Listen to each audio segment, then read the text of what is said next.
जय हिंद साथियों, मैं अंकित कुमार यादव आप सभी का स्वागत करता हूं सृष्टि ज्ञान केंद्र में, जहां हम पढ़ रहे हैं कक्षा 12वीं की पॉलिटिकल साइंस, जिसमें चल रहा है आपका अध्याय 8, जिसका नाम है पर्यावरण और प्राकृतिक संसाधन।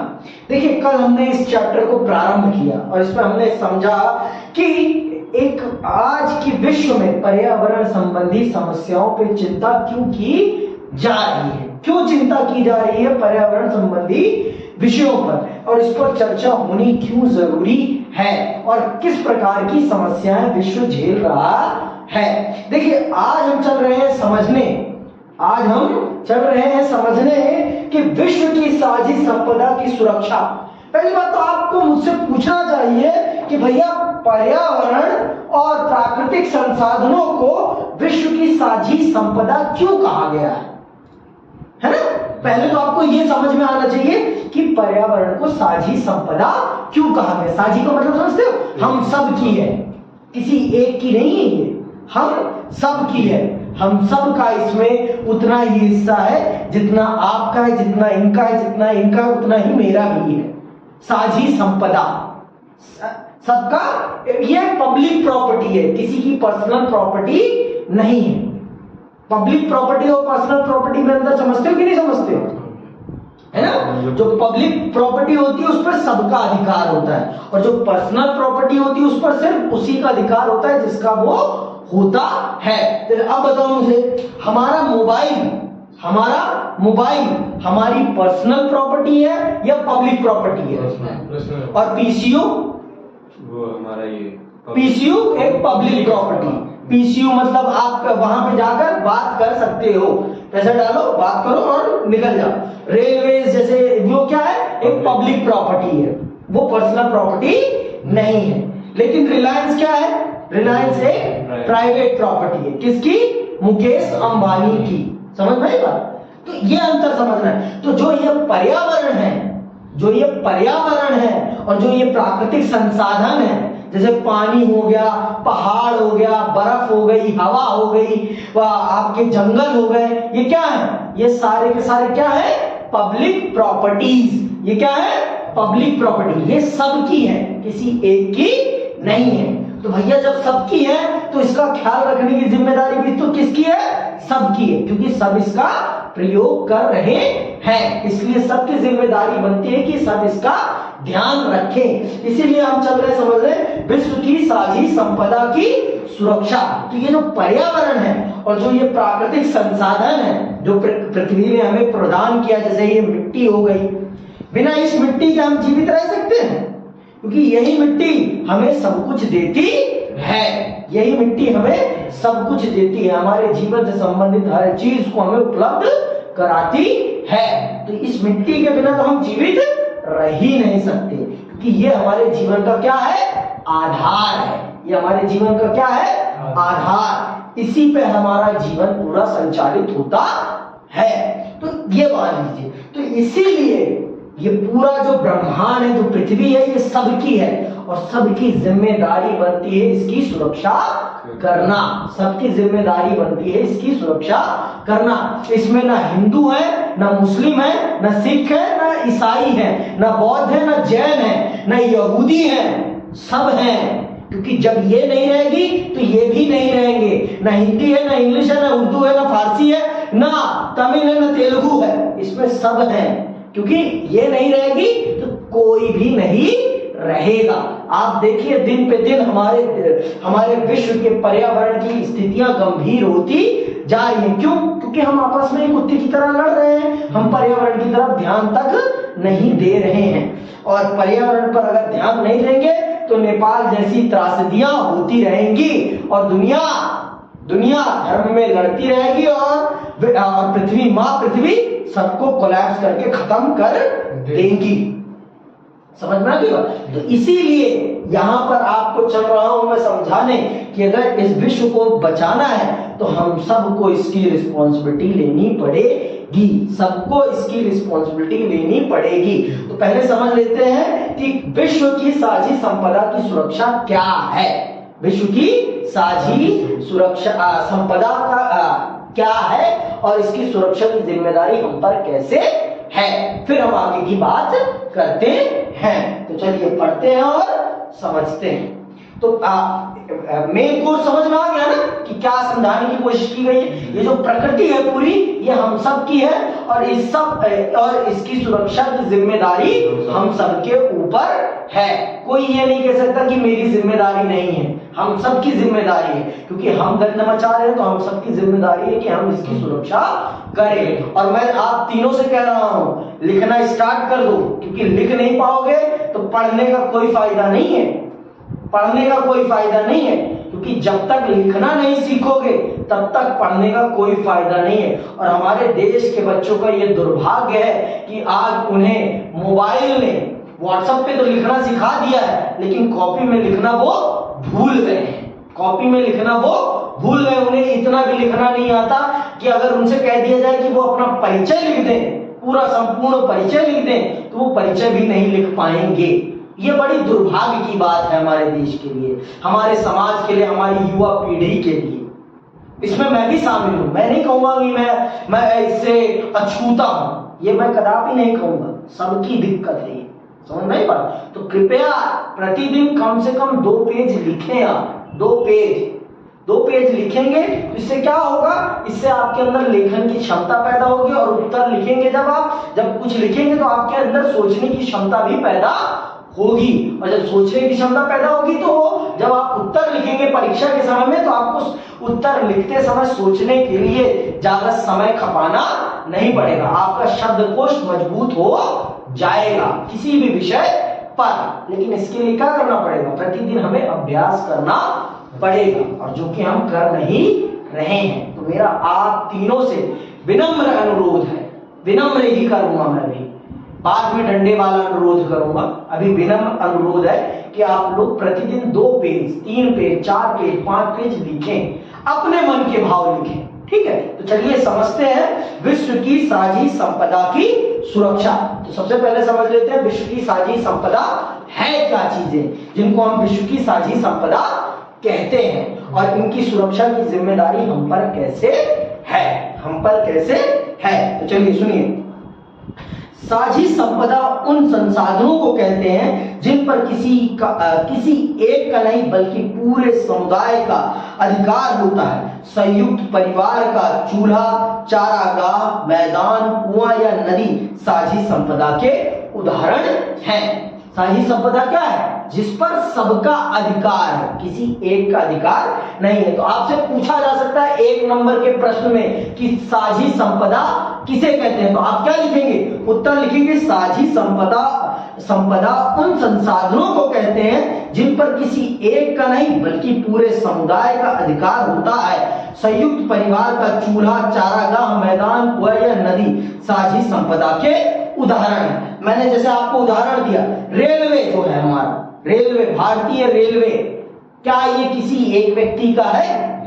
किसी भी एक व्यक्ति का नहीं है, ये पूरे भारत के नागरिकों का है, क्योंकि पूरे भारत के नागरिक इसे चलाने में अपने कर के माध्यम से योगदान देते हैं, जिस कारण से ये रेलवे पूरी भारत की जनता के अधीन है। अर्थात भारत सरकार इसे ओन करती है, भारत सरकार इसे ओन करती है। बात समझ में आई? लेकिन क्या हम महिंद्रा जो कंपनी है उस पर हम अपना मालिकाना अधिकार जमा सकते हैं? कदापि नहीं। क्यों? क्योंकि हम ट्रैक्टर पर तो जमा सकते हैं अपना मालिकाना अधिकार, महिंद्रा के ट्रैक्टर पर, लेकिन महिंद्रा की कंपनी पे हम अपना अधिकार जमा नहीं सकते। क्यों? क्योंकि ट्रैक्टर तो हमारा हो सकता है खरीदने के उपरांत, लेकिन महिंद्रा की कंपनी हमारी नहीं हो सकती। उस पे आनंद महिंद्रा जी का ही कब्जा और नियंत्रण है। समझ में आई बात? तो इसे कहते हैं पब्लिक और प्राइवेट प्रॉपर्टी। ठीक, तो पब्लिक वो है जिस पर किसी एक का अधिकार नहीं है, जिस पर सबका अधिकार है। जैसे कि आप कहीं जा रहे हैं और जो रास्ते में कुआं बना हुआ है, जो कुआं रास्ते पे बना हुआ है, वो किसी का पर्सनल नहीं है, वो सबका है, उसमें सब उसका सब लोग प्रयोग कर सकते हैं। लेकिन वही एक कुआं है जो घर की बाउंड्री के अंदर है, जो घर के बाउंड्री के अंदर है, तो ये क्या कहलाएगा? ये पर्सनल कुआं कहलाएगा। ये क्या कहलाएगा? पर्सनल। लेकिन जो खुले में सड़क के किनारे बना हुआ है वो क्या कहलाएगा? पब्लिक। वो क्या कहलाएगा? सार्वजनिक कुआं। समझना की बात? तो सार्वजनिक और निजी में यही अंतर होता है। तो ये जो प्रकृति है, कोई कह सकता है कि हवा पे मेरा अधिकार है, क्यों नहीं कह सकता? क्योंकि उस पर कोई अपना मालिकाना अधिकार जता ही नहीं सकता, उसे कोई कैद नहीं कर सकता। बहते हुए पानी को आप कह सकते हैं ये मेरा पानी है? नहीं कह सकते। एक बार के लिए आप तालाब को कह सकते हैं, लेकिन पानी को अपना मालिकाना अधिकार नहीं कह सकते हैं। ठीक है, समझ में आई बात की नहीं आई अभी भी? तो इस प्रकार की चीजों, ये जो इस प्रकार की चीजें जो हमें मां प्रकृति के द्वारा मिली हुई हैं, वो सारी की सारी चीजें क्या कहलाती है? सामाजिक संसाधन या सामाजिक संपत्ति कहलाती है। क्या कहलाती है? सामाजिक संपत्ति, पब्लिक प्रॉपर्टी। समझ में आएगा? तो अब आपको अंतर तो समझ में आ गया ना? सामाजिक और निजी में क्या अंतर होता है? निजी वो है जिस पर किसी एक का अधिकार है, और सार्वजनिक वो है जिस पर सबका अधिकार है। ठीक, इसी तरह विश्व के कुछ हिस्से और क्षेत्र किसी एक देश के संप्रभु क्षेत्राधिकार से बाहर होते हैं, इसीलिए उनका प्रबंधन साझे तौर पर अंतरराष्ट्रीय समुदाय द्वारा किया जाता है। उन्हें वैश्विक संपदा या मानवता की साझी विरासत कहा जाता है। इसमें पृथ्वी का वायुमंडल, अंटार्कटिका समुद्री सतह और बाहरी अंतरिक्ष शामिल हैं। तो आप देखिए, आप ये जान लीजिए, ये जो मैप है आपका, ये मैप है, इसमें ये जो है ये सारी की सारी मान ले लो यहाँ पर ये दे। अब जैसे हमारा भारत है, ये भारत की जो ये भौगोलिक सीमा है, ये ज्योग्राफिकल सीमा है, ये भारत सरकार के अधीन आती है, और जो इसकी समुद्री सीमा है वो भारत सरकार के अधीन आती होगी, है ना? लेकिन जो ये इतना बड़ा इंटरनेशनल वाटर है, ये किसका है? ये किसी एक का नहीं है। और जैसे ये अंटार्कटिका हो गया, ये किसी एक का नहीं है। और जैसे और अंतरिक्ष किसी एक का है, वायुमंडल किसी एक का है नहीं। ये सारी की सारी क्या कहलाती है? ये सारी की सारी पब्लिक प्रॉपर्टीज कहलाती है, जिस पर किसी एक का आधिपत्य नहीं है। और इन सब चीजों को सही ढंग से सुरक्षित रखने की जिम्मेदारी किसकी है? हम सबकी है, और हम सबको इसकी जिम्मेदारी निभानी पड़ेगी। और अगर हम इसकी जिम्मेदारी नहीं निभाएंगे तो देश बच नहीं पाएगा, दुनिया बच नहीं पाएगी। अब मान लो अगर इसका अंटार्कटिका का बर्फ पिघलेगा और पानी का जल स्तर भरेगा, तो क्या होगा? जो समुद्री किनारे पर देश बसे हैं वो सारे के सारे क्या हो जाएंगे? वो जलमग्न हो जाएंगे। वो क्या हो जाएंगे? जलमग्न हो जाएंगे। वो सारे के सारे डूब जाएंगे और वहां रहने वाली जनता मर जाएगी। तो अब बताओ, अब हम सबकी जिम्मेदारी बनती है कि नहीं बनती कि हम ऐसा कोई काम ना करें जिससे कि आपका अंटार्कटिका डूब जाए? समझ में आ गई बात? जिससे कि अंटार्कटिका में जमी बर्फ पिघल जाए और पूरा का पूरा, पूरी की पूरी पृथ्वी जलमग्न हो जाए। हम ऐसा करना चाहेंगे? नहीं चाहेंगे ना? तो इसको ये ऐसा ना हो, इसके लिए हमें क्या करना पड़ेगा? इसके लिए हमें ऐसे कुछ प्रिकॉशंस को अडॉप्ट करना पड़ेगा अपनी लाइफ में, जिससे कि प्रदूषण ना पैदा हो, जिससे कि पृथ्वी का तापमान ज्यादा ना बढ़े, जिससे कि पृथ्वी गर्म ना हो और ये बर्फ पिघले ना। तो इसके लिए हम सबको कुछ ना कुछ जिम्मेदारी निभानी पड़ेगी, चाहे वो समुद्र के किनारे बसा हो या ना बसा हो, सबको वो जिम्मेदारी निभानी पड़ेगी। तभी समुद्र का जल बढ़ने से बचेगा, तभी बर्फ पिघलने से बचेगी। नहीं तो बर्फ पिघल जाएगी और हम सब डूब जाएंगे और हम सब मर जाएंगे। तो इनको हम क्या कहते हैं? साझी विरासत कहते हैं। क्या कहते हैं? साझी विरासत। समझ में आएगा? जिस पर किसी का भी अधिकार नहीं है, लेकिन उसके खराब होने से सबका नुकसान होगा, तो उसको सही रखने की जिम्मेदारी किसकी है? हम सबकी है। नहीं तो हम सबकी जिंदगी बर्बाद हो जाएगी। हम सबकी जिंदगी बर्बाद हो जाएगी अगर हम उसे ठीक नहीं रखेंगे। तो समझ में आई बात कि नहीं आई? अभी भी आ गई समझ में? आ गया। चलो फिर आगे सुनो।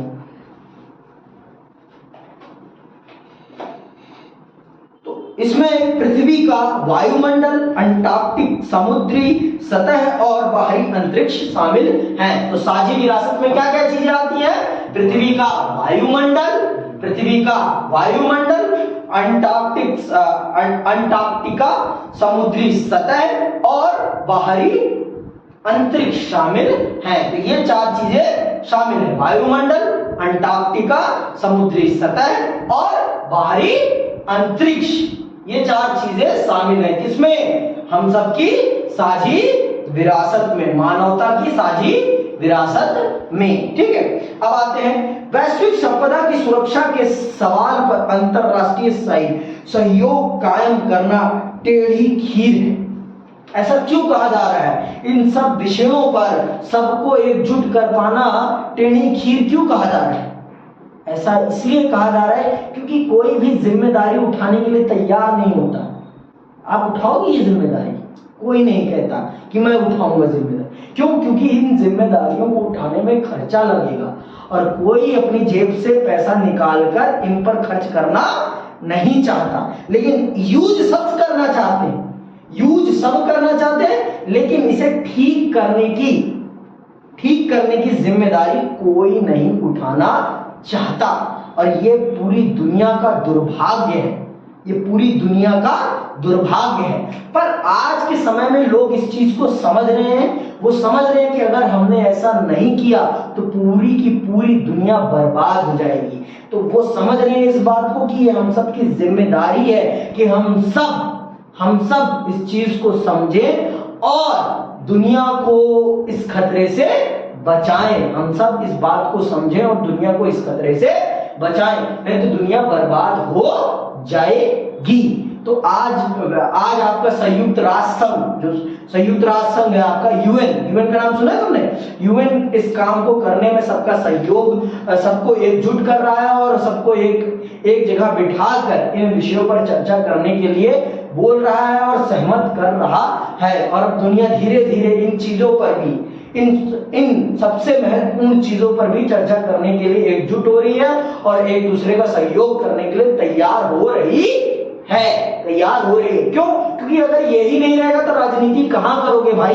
इतनी बड़ी बड़ी बिल्डिंगें बनाकर क्या कर लोगे बताओ? अगर ये पृथ्वी ही नहीं बचेगी तो आप चाहे बुर्ज खलीफा बना लो, बुर्ज अरब बना लो, सब पानी में बह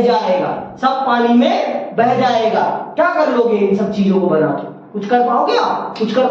बताओ मुझे कि अगर इनको बनाकर आप कुछ कर पाओगे? जितनी कुछ नहीं। अगर ये पृथ्वी बचेगी तभी ये सारी चीजें बचेंगी, तभी हम लैम्बोर्गिनी भी चला पाएंगे, तभी हम फरारी भी चला पाएंगे। नहीं तो ना फरारी का कोई महत्व रहेगा, ना कोई लैम्बोर्गिनी का महत्व रहेगा। लैम्बोर्गिनी और फरारी तभी तक चल पाएंगी जब ये पृथ्वी बच पाएगी। जब तक ये पृथ्वी बच पाएगी तभी ये गाड़ियां भी चल पाएंगी, तभी ये एंटीलिया भी खड़ा रहेगा। नहीं तो सब बर्बाद हो जाएगा। स्पेस एक्स भी धरा का धरा रह जाएगा, एलोन मस्क का, समझ? टेस्ला चल भी नहीं पाएगी। आई बात समझ में? तो इस पृथ्वी को बचाना बहुत जरूरी है। तो गूगल करते रह जाओगे। इसलिए इस पृथ्वी को बचाने के लिए सबको एकजुट होना पड़ेगा ही पड़ेगा। इसीलिए क्या कहा गया है? मानवता की साझी संपदा। मानवता, अगर आपको मनुष्य जीवन को बचाना है तो इस पृथ्वी को तो बचाना पड़ेगा, नहीं तो जाओ मरो, कोई नहीं बचा पाएगा आपको। ठीक है? ना आपका धर्म बचा पाएगा, ना अल्लाह बचा पाएंगे, ना प्रभु श्री राम बचा पाएंगे, ना प्रभु श्री कृष्ण बचा पाएंगे, ना ईसा मसीह बचा पाएंगे, ना गौतम बुद्ध साहब बचा पाएंगे, ना महावीर स्वामी जी बचा पाएंगे। उन्होंने तो हमेशा कहा है सादगी भरा जीवन जियो। लेकिन हमारे देश के लोग जीवन कैसा जीते हैं? लग्जरी भरा, प्रदूषण भरा। बंदे को एक गाड़ी खरीदनी चाहिए तो बंदे 10-10 गाड़ियां खरीदते हैं। अब आपकी औकात है तो इसका मतलब आप 10-10 गाड़ियां खरीदेंगे, और वो 10 गाड़ियां कितना प्रदूषण कर रही हैं ये कभी आपने देखा है? जांचा है? कभी नहीं देखा, ना कभी जांचा।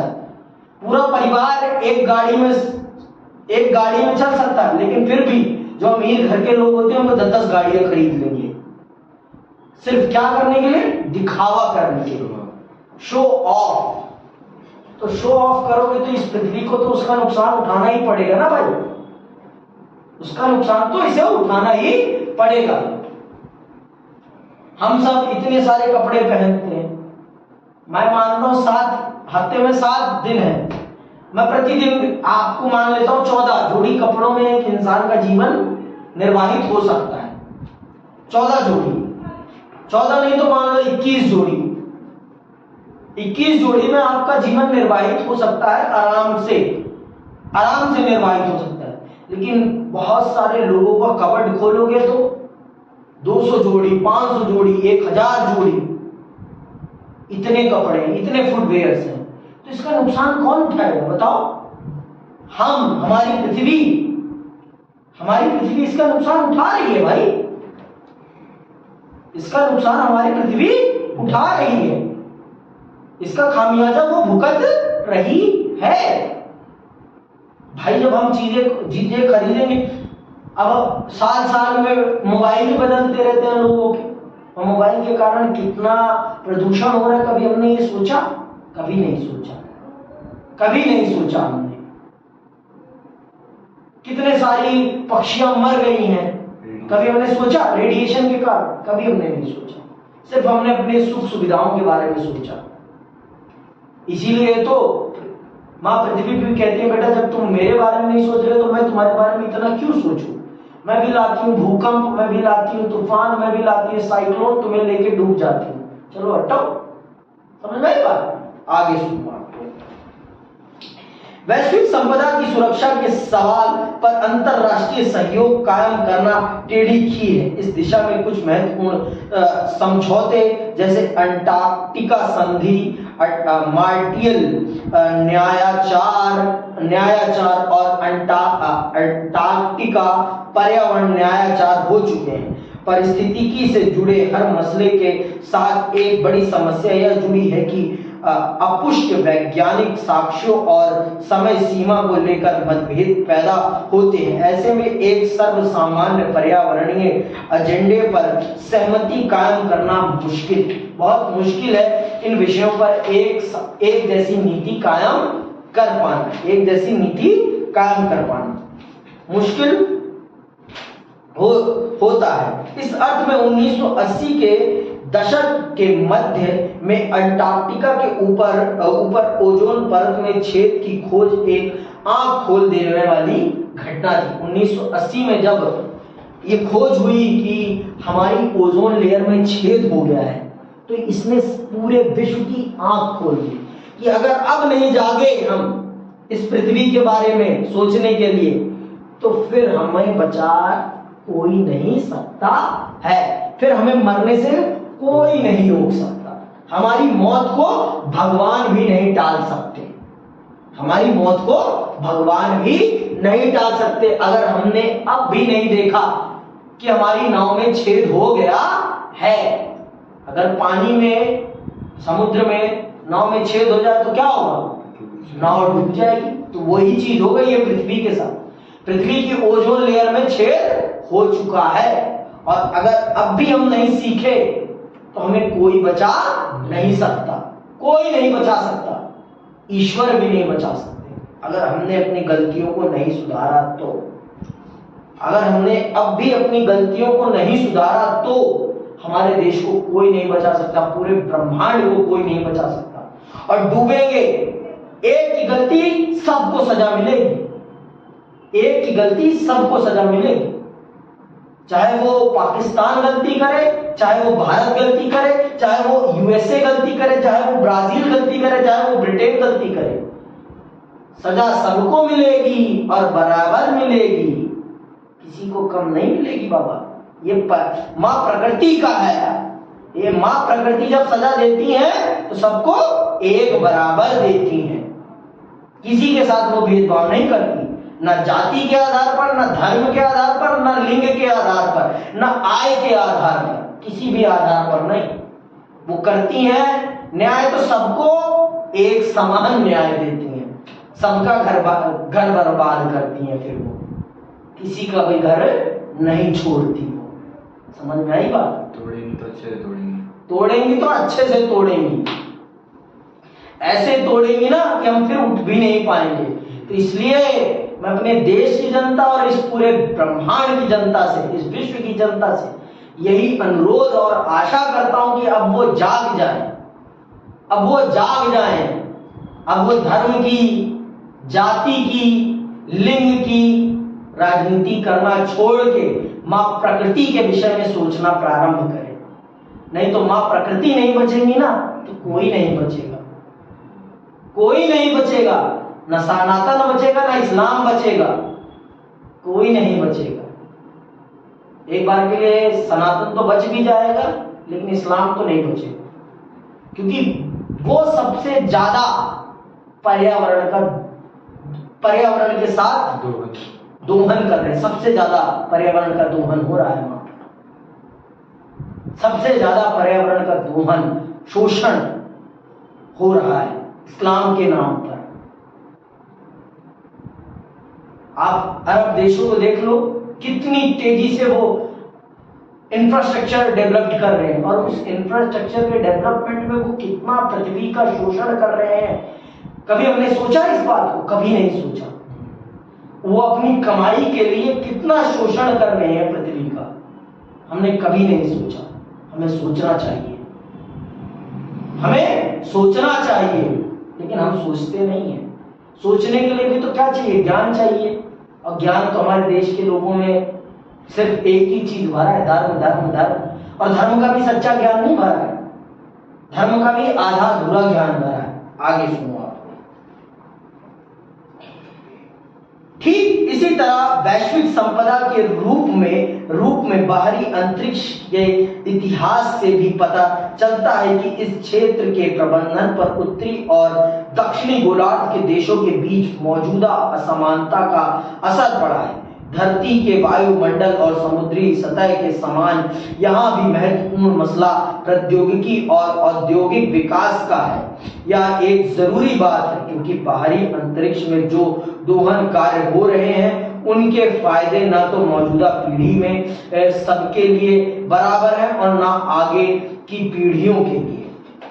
अब देखो, जो अंतरिक्ष है, अंतरिक्ष में अंतरिक्ष का शोषण, अंतरिक्ष को पॉल्यूट कौन कर रहा है? सारे के सारे उत्तरी ध्रुव के देश, नॉर्थ पोल के देश ही आपकी पृथ्वी को प्रदूषित कर रहे हैं। नॉर्थ पोल मतलब जो अमीर देश है वो ही पृथ्वी को, अंतरिक्ष को प्रदूषित कर रहे हैं। और आप सबको पता होना चाहिए, अंतरिक्ष में जो आज के टाइम पे रिसर्च हो रही है ना, आज उसका बेनिफिट नहीं होगा, फ्यूचर में होगा। लेकिन फ्यूचर में उस बेनिफिट को तभी तो कोई उठा पाएगा जब ये पृथ्वी बचेगी ना। और अगर ये पृथ्वी नहीं बचेगी तो फ्यूचर कहां होगा? आप बताओ मुझे, हो पाएगा फ्यूचर? तो इस पृथ्वी को बचाना हम सबकी प्रमुख जिम्मेदारी होनी चाहिए। हम सबकी प्रमुख जिम्मेदारी होनी चाहिए कि हम इस पृथ्वी को बचाएं। अगर ये पृथ्वी नहीं बचेगी तो हम सब नहीं बचेंगे। और जितनी भी हम रिसर्च कर ले, कुछ भी कर ले, हम कुछ नहीं कर पाएंगे। हम कुछ नहीं कर पाएंगे, हम कुछ नहीं कर पाएंगे। ये बात आप जान लीजिए, हम कुछ नहीं कर पाएंगे। इस पृथ्वी को बचाना हम सबकी प्रमुख जिम्मेदारी होनी चाहिए। हम सबकी प्रमुख जिम्मेदारी क्या होनी चाहिए? इस पृथ्वी को बचाना। इसीलिए इसे क्या कहा गया है? साझी संपदा।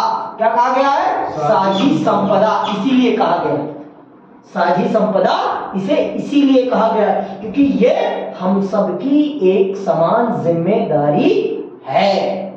अगर हम सब इसे नहीं समझेंगे, नहीं इसकी जिम्मेदारी उठाएंगे तो हमको बर्बाद होने से कोई नहीं रोक पाएगा। आई बात समझ में? आते हैं अब अगले विषय पर और अगले पॉइंट पर। साझी परंतु अलग अलग जिम्मेदारियां। साझी परंतु अलग अलग जिम्मेदारियां क्यों कहा गया है? कि सबकी है जिम्मेदारी परंतु सबकी अलग अलग जिम्मेदारी होनी चाहिए। ऐसा क्यों कहा गया है? ऐसा क्यों कहा गया है? बताओ मुझे, आप बता सकते हो मुझे इसके बारे में? सबका अलग अलग वातावरण हो सकता है ना। ना भाई, वातावरण तो अलग। हाँ आप बोलो। कि भैया जैसे उससे और जल्दी हमारा पृथ्वी बचेगा कि सब अलग अलग काम करेंगे तो और जल्दी होगा कि अलग अलग। चलो ये पॉइंट भी अच्छा, आप कुछ बोलना चाहेंगे? अच्छा, आप हॉकी खेलते हो ना, तो हॉकी में क्यों 11 प्लेयर्स के बीच में ड्यूटीज को डिवाइड किया गया है? कि भैया वो अपनी ड्यूटी पे एक अच्छा काम करेंगे क्योंकि उन्हें पता है कि वो अपनी ड्यूटी पे ही काम कर पाएंगे। हाँ, सबको पता है ना कि उसके अंदर क्या उसका स्ट्रॉन्ग पॉइंट है ना। सबकी अपनी फिक्स ड्यूटी कर दी गई है कि आप इस चीज पर ज्यादा से ज्यादा फोकस करेंगे, क्योंकि उसके अंदर वो कैपेबिलिटी ज्यादा है, उसके अंदर वो कैपेबिलिटी है, तो उसे उस काम को करने में ज्यादा बेहतरीन तरीके से वो काम कर सकता है, उस काम को वो बेहतरीन तरीके से कर सकता है। अब जैसे अब मान लो अमीर देश है, जो गरीब देश भी है, यहाँ पर बहुत से देश अमीर भी है, बहुत से देश गरीब भी हैं। तो अब अमीर देश जितना पैसा दे सकता है, क्या वो गरीब देश भी उतना पैसा दे पाएगा? हाँ, नहीं दे पाएगा। अब अमेरिका के पास जितनी बेहतरीन टेक्नोलॉजीज है, क्या उतनी गरीब देशों के पास बेहतरीन टेक्नोलॉजीज है? नहीं है। तो इसीलिए यहाँ पर जिसकी जैसी स्थिति है, उसकी वैसी भागीदारी भी होनी चाहिए, लेकिन सबकी होनी चाहिए, कोई छूटना नहीं चाहिए इसमें। क्योंकि अगर एक भी छूट गया, किसी ने भी मक्कारी कर दी, यहां अगर किसी ने भी धोखा दिया, तो सबको उसका नुकसान उठाना पड़ेगा, सबको उसका नुकसान उठाना पड़ेगा। एक धोखा, सबकी बर्बादी। यह है पृथ्वी के मामले में सिद्धांत। पृथ्वी को बचाने का एक ही सिद्धांत है कि सबको जिम्मेदारी लेनी पड़ेगी और सबको अलग अलग जिम्मेदारी लेनी पड़ेगी, सबको अपनी कैपेबिलिटी के हिसाब से अलग अलग जिम्मेदारी। जिसके पास पैसा है, टेक्नोलॉजी है, उसे वो चीजें देनी पड़ेंगी, उसे वो चीजें देनी पड़ेगी, और जिसके पास मैन पावर है उसे वो लगाना पड़ेगा, उसे वो लगाना पड़ेगा। जैसे भारत के पास मैन पावर भी है, पैसा भी है, टेक्नोलॉजी भी है, सब कुछ है, तो भारत को सब कुछ देना पड़ेगा। अमेरिका के पास मैन पावर मान लेता हूं थोड़ा कम है, लेकिन उसके पास टेक्नोलॉजी और पैसा है, तो उसे वो देना पड़ेगा, उसे वो देना पड़ेगा, उसे अपनी रिसर्च लैब्स देनी पड़ेंगी। जापान के पास टेक्नोलॉजी है, तो उसे वो देना पड़ेगा। सबको अपनी अपनी जिम्मेदारियां लेनी पड़ेगी। इसीलिए यहाँ कहा गया साझी परंतु अलग अलग जिम्मेदारियां, क्योंकि पृथ्वी को बचाना है तो हम सबको इस चीज की जिम्मेदारी उठानी पड़ेगी। तो चलिए पढ़ते हैं विस्तार से और समझते हैं कि क्या है साझी परंतु अलग अलग जिम्मेदारियां। ऊपर हमने देखा कि पर्यावरण को लेकर उत्तरी और दक्षिणी गोलार्ध के देशों के रवैये में अंतर है। उत्तर के विकसित देश पर्यावरण के मसले पर उसी रूप में चर्चा करना चाहते हैं जिस दशा में पर्यावरण आज मौजूद है। ये देश चाहते हैं कि पर्यावरण के संरक्षण में हर देश की जिम्मेदारी बराबर हो, हर देश की जिम्मेदारी बराबर हो। कौन चाहता है? जो ये उत्तरी गोलार्ध के जो देश हैं, वो चाहते हैं कि पर्यावरण में जो डिस्कशन हो ना, वो प्रेजेंट टाइम की सिचुएशन को लेकर हो, जो पास्ट में हुआ हो गया है उसको ना देखा जाए, और वो चाहते हैं कि सबको एक बराबर जिम्मेदारी मिलनी चाहिए। कौन कहता है ये? नॉर्थ पोल के देश। नॉर्थ पोल के देश मतलब जितने भी अमीर देश हैं, वो ये कहते हैं कि आज की प्रेजेंट सिचुएशन में जो पृथ्वी की कंडीशन है, उसको देखते हुए सबको सबकी जिम्मेदारी और एक बराबर जिम्मेदारी मिलनी चाहिए। लेकिन जो दक्षिणी, देखो पहले तो ध्रुव को समझ लो, ये पृथ्वी है हमारी, ठीक है, ये है आपका नॉर्थ पोल, ठीक है, और ये है आपका साउथ पोल। देखो जो नॉर्थ पोल वाले देश हैं, ये सारे के सारे बहुत ही अमीर देश हैं, बहुत ही रिच, ठीक है, और ये जो साउथ पोल के हैं, ये डेवलपिंग देश हैं, ये अभी विकास कर रहे हैं। तो ये कहते हैं वास्तविक रूप में पृथ्वी को बर्बाद इन लोगों ने किया, पृथ्वी को बर्बाद इन लोगों ने किया, क्योंकि इन लोगों ने दुनिया के अनेक देशों को अपना गुलाम बनाया और वहां पर इंडस्ट्रीज को, वहां की नेचुरल रिसोर्सेज को अपने विकास के लिए यूज किया, एक्सप्लॉइट किया, और वहां के पर्यावरण को, वातावरण को बर्बाद किया। किन्होंने? नॉर्थ पोल के देशों ने।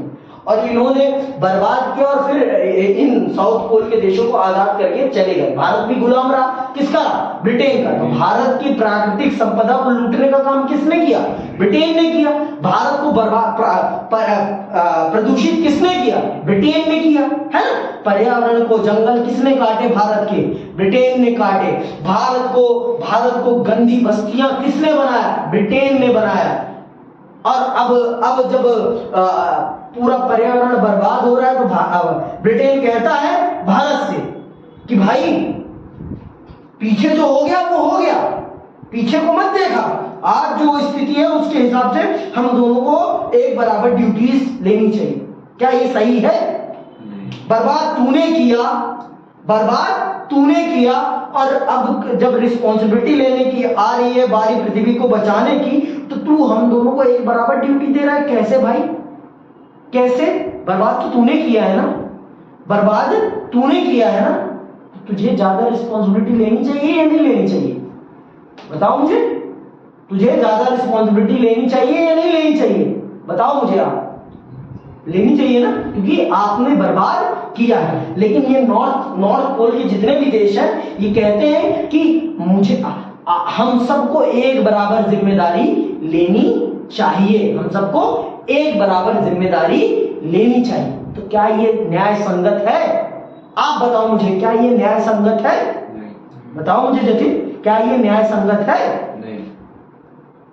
बर्बाद तो तुमने किया है ना? पास्ट में अगर हम पास्ट खंगाले, पृथ्वी का शोषण किसने किया? तो तुमने किया। यूरोपीय देशों तुमने किया, अमेरिका तूने किया।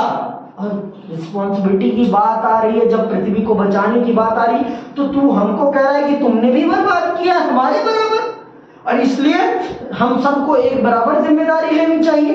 क्यों भाई? एक बराबर किस बात की? बर्बाद तूने ज्यादा किया तो तेरी रिस्पॉन्सिबिलिटी बनती है कि तू इस बात की ज्यादा जिम्मेदारी ले, इस बात की ज्यादा जिम्मेदारी ले। समझ में आएगा? आगे सुनो आप। तो ये कहते हैं, इनकी बात समझ गए? ये देश चाहते हैं कि पर्यावरण के संरक्षण में हर देश की जिम्मेदारी बराबर हो। दक्षिण के विकासशील, अर्थात हम लोग क्या कहते हैं? हम सब क्या है? विकासशील है, वो विकसित है। ये जो है ये विकसित है, ये विकसित है। क्या है ये? विकसित। ठीक है, ये क्या है? विकसित है। और हम क्या है? विकासशील। विकासशील है। क्या है हम? विकासशील। क्या है हम? विकासशील। हाँ,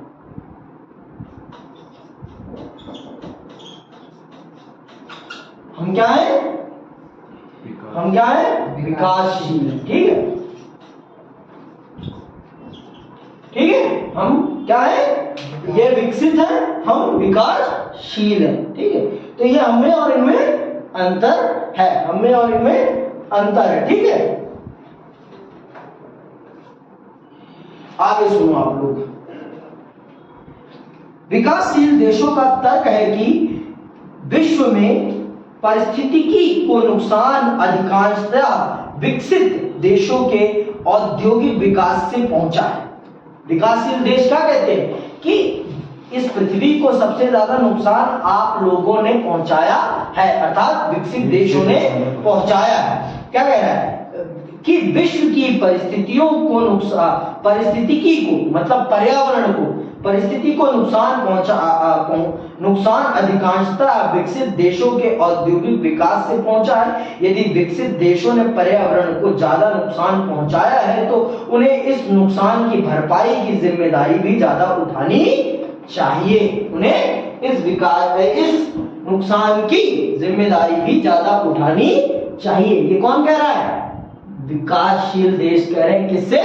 विकसित देशों से। सुन लो, फिर से देखो।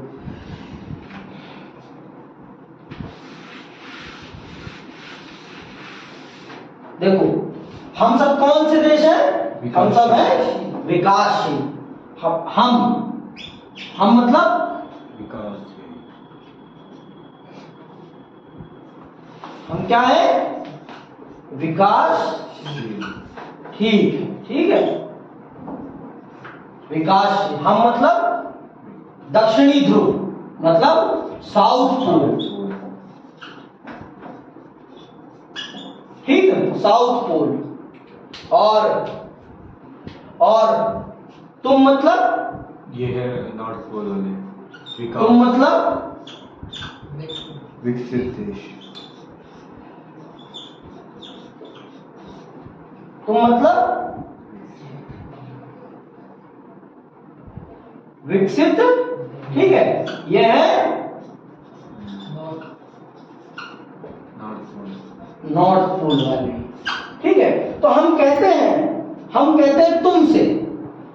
हैं तुमसे कि तुमने दुनिया को ज्यादा बर्बाद किया है, तो तुम्हारी जिम्मेदारी बनती है कि तुम बर्बादी की जिम्मेदारी ज्यादा लो, क्योंकि तुमने ज्यादा बर्बाद किया है, तुम्हारी गलतियों के कारण पृथ्वी ज्यादा बर्बाद हुई है। तो तुम इस बात को समझो, क्योंकि तुमने बर्बाद किया है और तुम्हें इस बर्बादी की ज्यादा जिम्मेदारी लेनी चाहिए। तुम्हें बर्बादी की ज्यादा जिम्मेदारी लेनी चाहिए। बात आई समझ में कि नहीं आई अब भी? तो इन्होंने, नॉर्थ पोल के देशों ने पृथ्वी को ज्यादा बर्बाद किया है। अगर आप इतिहास खंगालोगे तो आपको इस बात का पता चल जाएगा कि किसने दुनिया को ज्यादा बर्बाद किया है। इन्हीं देशों ने बर्बाद किया है। इन्होंने ही अपने औद्योगिक विकास को बढ़ावा देने के लिए प्रकृति का शोषण किया है, जंगलों को बेहद काटा, बेहताशा काटा, बिना सोचे समझे काटा, दबा के बिना सोचे समझे काटा, सिर्फ पैसा कमाने के लिए। जब पैसा कमाने के लिए काटा है तो अब वो पैसा लगाओ ना, अब वो पैसा लगाओ। देखो, हाँ, हमारे देश में एक बहुत ही बुरी बात है, देश में शराब भी बिकती है और देश में अस्पताल भी चलते हैं। पहले तो इंसान शराब पीता है, अपना लीवर खराब करता है, फिर जाकर शराब भी हमने पैसे से खरीदी और दवाई भी हम अपने ही पैसे से खरीदते हैं। पहली वो गलती ना करो तो आपको दवाई भी खरीदने की जरूरत नहीं पड़ेगी। कहते हैं ना, इंसान अपने लिए गड्ढा खुद ही खोदता है। तो वही बात है, दारू भी हम पिएंगे खुद और दवाई भी हम खुद ही कराएंगे और पूरा घर बर्बाद कर देंगे। तो पृथ्वी को बर्बाद किसने किया? हमने ही किया। तो हम सबकी जिम्मेदारी है कि हम सब इसको बचाएं, और अगर नहीं बचाएंगे तो फिर हमें भी कोई नहीं बचा पाएगा, समझ में आई बात कि नहीं आई? अभी भी इतने क्लियर हो गया? तो किसने पृथ्वी को ज्यादा बर्बाद किया है? नॉर्थ पोल, दक्षिणी ध्रुव के देशों ने। उन्हें क्या कहते हैं? विकसित देश कहते हैं। क्या कहते हैं? विकसित। तो अमेरिका क्या है? विकसित है। ब्रिटेन क्या है? विकसित है। फ्रांस क्या है? विकसित है। जर्मनी क्या है? विकसित है। पुर्तगाल क्या है? विकसित है। स्पेन क्या है? विकसित है। रशिया क्या है? विकसित है। समझ में? ये सारे के सारे विकसित देश क्या है? ये विकसित देश। और विकासशील देश कौन है? भारत क्या है? विकासशील है। बांग्लादेश क्या है? विकासशील है। श्रीलंका क्या है? विकासशील है। ठीक है। आपका इंडोनेशिया क्या है? विकासशील है। मलेशिया क्या है? विकासशील है। आपका साउथ अफ्रीका क्या है? विकासशील है। ब्राजील क्या है? विकासशील है। समझ में? सऊदी अरेबिया क्या है? विकासशील है। उसे विकसित भी कह सकते हैं, बहुत पैसा है उनके पास। उनको डीजल पेट्रोल ने बहुत अमीर बना दिया है और आज वो उसी पैसे में डूब के मरने वाले भी हैं जल्दी ही। ठीक है, आगे सुनो। इसके अलावा विकासशील देश और अभी औद्योगिकीकरण की प्रक्रिया से गुजर रहे हैं और जरूरी है कि उन पर वे प्रतिबंध न लगे जो विकसित देशों पर लगाए जाने हैं। इस प्रकार अंतरराष्ट्रीय पर्यावरण कानून के निर्माण, प्रयोग और व्याख्या में विकासशील देशों की विशिष्ट जरूरतों का ध्यान रखा जाना चाहिए। सन 1992 में हुए पृथ्वी सम्मेलन में इस तर्क को मान लिया गया और इसे साझी परंतु अलग अलग जिम्मेदारी का सिद्धांत कहा गया। इसीलिए यहाँ पर कही गई है साझी परंतु अलग अलग जिम्मेदारियां, क्योंकि सबने अलग अलग, आज सबकी अलग अलग कंडीशन है, अभी सबकी अलग अलग, सब एक लेवल पे तो है नहीं, तो सबको एक बराबर जिम्मेदारी नहीं दी जा सकती। घर के छोटे बच्चे को क्या वही जिम्मेदारी दी जा सकती है जो दादाजी को दी जा सकती है या पापा जी को जो दी जा सकती है?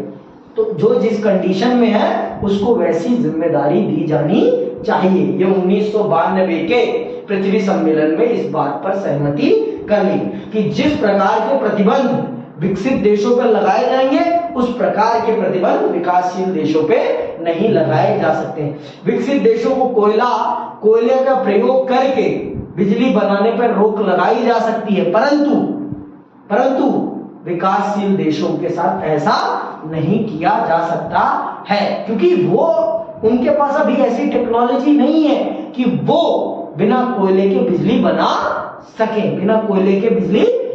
सके। इसलिए उनके ऊपर कोयले के प्रयोग पर प्रतिबंध नहीं लगाया जा सकता है, उनको डीजल का प्रयोग करने से रोका नहीं जा सकता है। या फिर आप जो विकसित देश है वो उनकी मदद करें इस सब चीजों करने के लिए, तो उन पर जल्दी प्रतिबंध लगाया जा सकता है। लेकिन आप ये चाहें कि आप मदद भी ना करें मेरी और आप मुझ पर प्रतिबंध भी लगा दें, तो ये कदापि सही नहीं है। तो इसीलिए 1992 में जो पृथ्वी सम्मेलन हुआ उसमें ये बात बखूबी कही गई कि सबकी जिम्मेदारी होगी पृथ्वी को बचाने की, साझी जिम्मेदारी पर अलग अलग जिम्मेदारी होगी। क्यों? क्योंकि सबकी कंडीशन एक जैसी नहीं है, तो इसलिए सबका कंट्रीब्यूशन भी एक बराबर नहीं हो सकता है। समझ आई बात? इसीलिए सबका कंट्रीब्यूशन भी एक बराबर नहीं हो सकता। तो आप समझ में आ गई साझी परंतु अलग अलग जिम्मेदारी क्या है, बात समझ में आ गई ना? और ऐसा क्यों है ये बात भी समझ में आ गई, क्योंकि सबका एक जैसा कंट्रीब्यूशन भी नहीं है पृथ्वी को बर्बाद करने में। आप लोगों का ज्यादा योगदान है पृथ्वी को बर्बाद करने में, इसलिए आपकी ज्यादा जिम्मेदारी बनती है कि आप पृथ्वी के बचाव के लिए ज्यादा से ज्यादा प्रतिबंध झेलें। और हम सब ने तो अभी बर्बाद ही नहीं किया, तो हम सब पर प्रतिबंध कैसे लगाया जा सकता है? ये बात रखी गई। विकासशील देशों ने ये बात कही कि भैया हम लोगों ने तो किसी भी प्रकार से एक्सप्लॉयटेशन किया ही नहीं, एक्सप्लॉयटेशन तो आप लोगों ने किया है, तो हम पर किस बात का प्रतिबंध? हमने तो अभी स्टार्ट ही किया है विकास करना। अगर अभी ही हम पर स्टार्टिंग में ही हम पर आप प्रतिबंध लगा देंगे तो हम तो बर्बाद हो जाएंगे, हमारी जनता तो भूख से मर जाएगी। तो पृथ्वी को बचाकर हम क्या कर लेंगे? हमारी जनता ही नहीं बचेगी। समझ में आएगा? तो इसलिए 1992 में जो पृथ्वी सम्मेलन हुआ उसमें ये बात साफ साफ कही गई कि साझी है, सबकी जिम्मेदारी है, लेकिन सबकी अलग अलग जिम्मेदारी होगी। ठीक, अब बात समझ में आ गई कि क्या है साझी परंतु अलग अलग जिम्मेदारी। और ये किस सम्मेलन में ये सिद्धांत किस सम्मेलन में दिया गया? 1992 के पृथ्वी सम्मेलन में। ठीक, आगे सुनिए आप लोग। इस संदर्भ में रियो घोषणा पत्र का कहना है कि धरती की पारिस्थितिकी तंत्र की अखंडता और गुणवत्ता की बहाली, सुरक्षा तथा संरक्षण के लिए विभिन्न देश विश्व बंधुत्व की भावना से आपस में सहयोग करेंगे। पर्यावरण के विश्वव्यापी अपाक्ष में विभिन्न राज्यों का योगदान अलग अलग, राज्य का मतलब देश है यहाँ पर, राज्य का मतलब क्या है यहाँ पर? देश। पॉलिटिकल साइंस में राज्य किसे कहा जाता है? देश को कहा जाता है। हमारे देश के 28 राज्य हैं। स्टेट का मतलब हमारे देश के राज्यों से होता है, लेकिन पॉलिटिकल साइंस में स्टेट शब्द का संबंध किससे होता है? देशों से होता है। ठीक है, तो राज्यों का योगदान अलग अलग है। इसे देखते हुए विभिन्न राज्यों की साझी परंतु अलग अलग जिम्मेदारी होगी। विकसित देशों के समाजों का वैश्विक पर्यावरण पर दबाव ज्यादा है और इन देशों के पास विपुल प्रौद्योगिकी एवं वित्तीय संसाधन है। इसे देखते हुए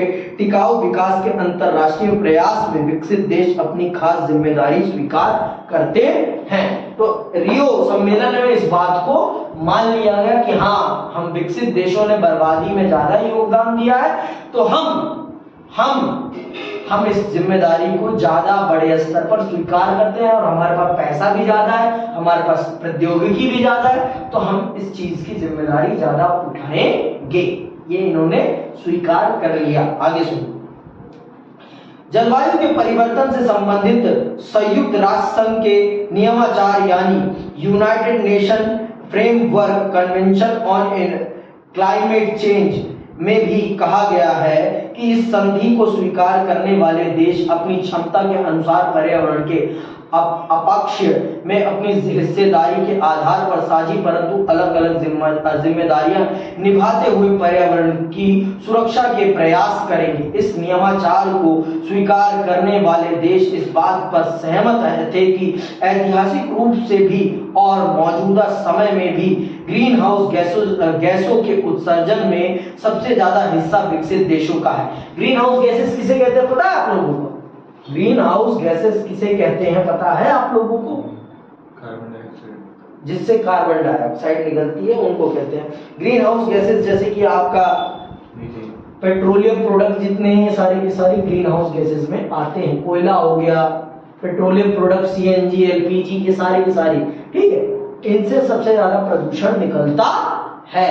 तो आज भी हम सबसे ज्यादा, हम विकासशील देशों से ज्यादा इन सब चीजों को, पेट्रोलियम प्रोडक्ट्स का प्रयोग, कोयले का प्रयोग यही कर रहे हैं, यही कमबख्त कर रहे हैं। आज भी यही पृथ्वी को ज्यादा बर्बाद कर रहे हैं, हम नहीं कर रहे हैं। हम आज भी ग्रीन हाउस गैसेस का प्रयोग इनके कंपैरिजन में कम कर रहे हैं और ये हमसे ज्यादा ही कर रहे हैं अभी भी।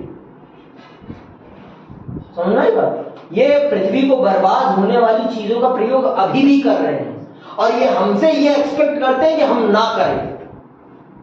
हमने तो करा भी नहीं है, फिर भी हमसे कह रहे हैं कि तुम मत करो। और इनसे वो चीजें छूट नहीं रही है, इनसे वो चीजें छूट नहीं रही और हमसे उम्मीद कर रहे हैं कि तुम करने से पहले ही बंद कर दो। ये है दोगली नीति किनकी? विकसित देशों की। विकासशील तो हम लोग हैं, हम हैं विकासशील, और ये तुम जो लोग हैं ना, ये तुम लोग पहले भी गद्दार थे, आज भी गद्दार है। अमेरिका से बड़ा गद्दार इस दुनिया में कोई पैदा नहीं हुआ है। अमेरिका ने हर उस बंदे की पीठ में छुरा भोंका है जिसने उसका साथ दिया है अपने फायदे के लिए। जहां उसका फायदा होता है वहां वो चला जाता है हमेशा। पाकिस्तान में कितनी अच्छे से गुलामी करी थी, उसके तलवे कितने अच्छे से चाटे थे, सहलाए थे, लेकिन आज बदहाली में चला गया पाकिस्तान। क्या वो पाकिस्तान का साथ दे रहा है? लेकिन भाई रशिया ने हमसे दोस्ती, हमें हर मौके पे साथ दिया। आज रशिया यूक्रेन को ठोक रहा है, फिर भी भारत उसका साथ दे रहा है। पूरी दुनिया उसके खिलाफ है, लेकिन भारत फिर भी उसके साथ है। तो दोस्ती की मिसाल हमसे सीखो, दोस्ती निभाना हमसे सीखो, और गद्दारी करना सीखना हो तो किससे सीखो? अमेरिका और पाकिस्तान से। अपने बाप के साथ गद्दारी करी है ना उसने, तो भारत क्या है? उसका बाप है। तो बाप के साथ गद्दारी करोगे तो क्या होगा? क्या होगा? बर्बाद हो गया। और क्या होगा? समझ में आगे सुनो। यह बात भी मानी गई कि विकासशील देशों का प्रति व्यक्ति उत्सर्जन अपेक्षाकृत कम है। इस कारण चीन, भारत और अन्य विकासशील देशों को क्योटो प्रोटोकॉल की बाध्यताओं से अलग रखा गया है। क्योटो प्रोटोकॉल क्या है? क्योटो प्रोटोकॉल वो प्रोटोकॉल है जिसमें विकसित देशों के ऊपर ये प्रतिबंध लगाया गया है कि वो ग्रीन हाउस गैसेस का प्रयोग नहीं कर सकते हैं। ग्रीन हाउस गैसेस का प्रयोग नहीं कर सकते हैं। समझ में? क्योटो प्रोटोकॉल वो प्रोटोकॉल है जिसमें ग्रीन हाउस गैसेस के प्रयोग पर प्रतिबंध लगाया गया है। किन पर? विकसित देशों पर, और विकासशील देशों को उससे बाहर रखा गया है। विकासशील देश ग्रीन हाउस गैसेस का प्रयोग कर सकते हैं। ठीक है। क्योटो प्रोटोकॉल एक अंतरराष्ट्रीय समझौता है। इसके अंतर्गत औद्योगिक देशों के लिए ग्रीन हाउस गैसेस के उत्सर्जन को कम करने के लक्ष्य निर्धारित किए गए हैं। कार्बन